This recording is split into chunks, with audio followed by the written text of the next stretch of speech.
Hello friends, बरायबाय Bodo Job Info official YouTube channel आसा खालामो गासिबो नोंथांमोना मोजाङै दङ। दा जोंहा बिग आपडेट लाना फैदों, बेनो जाबाय BTC CEM आवहाय मा होनखो मैया जिथु जोंहा जादोंमोन 76 रिपाब्लिक डे आवहाय स' बिथाङा मा होनखो लाइभनि गेजेरजों दा बिनि सायाव नोंथांमोननो लेटेस्ट आपडेटखौ लाबोदों plus grade 3 grade 4 result and GT-PGT result forest गार्डनि एग्जामनि रिजाल्ट आरो गोदान साख्रि थेंफाख्रि नोंथांमोननि चेम्पियन दा बिनि सायाव माब्ला गोदान एप्लाइ जागोन बिनि सायाव नोंथांमोनजों कभार खालामगोन। स' बेखायनो जायफ्रा चेनेलाव गोदानै फैदों साबस्क्राइब खालामना ला आरो हानायसेबां शेयार खालाम जाहाथे नोंथांमोना लेटेस्ट आपडेट मोननो हायो।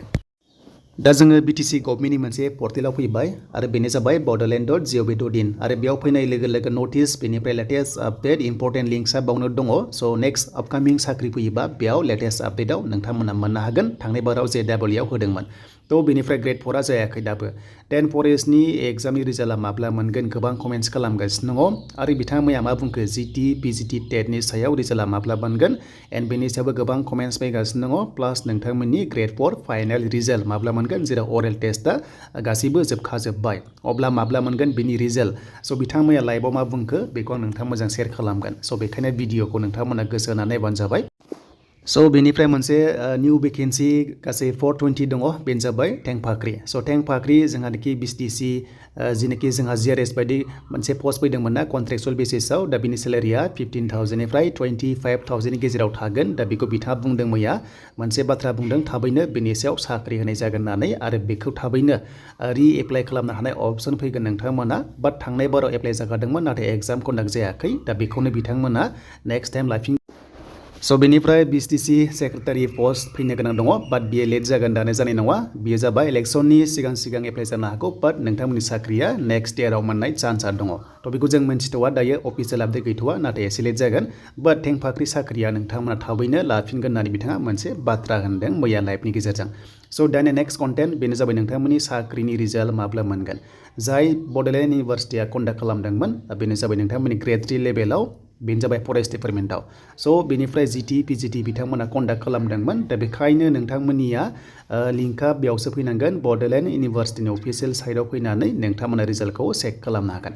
नाथाय दासिम अफिसियेल नटिस गैया जे बे रिजाल्टआ माब्ला होगोन आरो लोगोसे बिथाङा मैया जिनिखि लाइभआव गोबां जों आसा खालामदोंमोन जे बिनि बागै बाथ्रा बुंगोन नामा होननानै नाथाय बिनि सायाव मैया जेबो बुंनाय जायासै। अके स' जेबो अफिसियेल डिटेल्सखौ बिथाङा होनाय जायासै जे GT-PGT बेनिफ्राय फरेस्टनि रिजाल्ट ग्रेड 3 एग्जाम जेबो मैया बुंनाय जाथ'वासै। थ' बेनिफ्राय नोंथांमोननि खामानिया फरेस्ट गार्ड बेनिफ्राय GT-PGT रिजाल्ट नायनोबा नैबे बड'लेण्ड इउनिभारसिटिनि अफिसियेल साइटआ बेयावसो होगोन मानो होनोबा बिथांमोना एग्जाम कन्डाक्ट खालामदोंमोन। दा बेयाव नायदिनै नोंथांमोननि GT-PGT अलरेडि माने एन्सार किस रिलिज खालामखादों प्लास फरेस्टनि एग्जाम एडमिट बेयावनो नोंथांमोना मोनदों।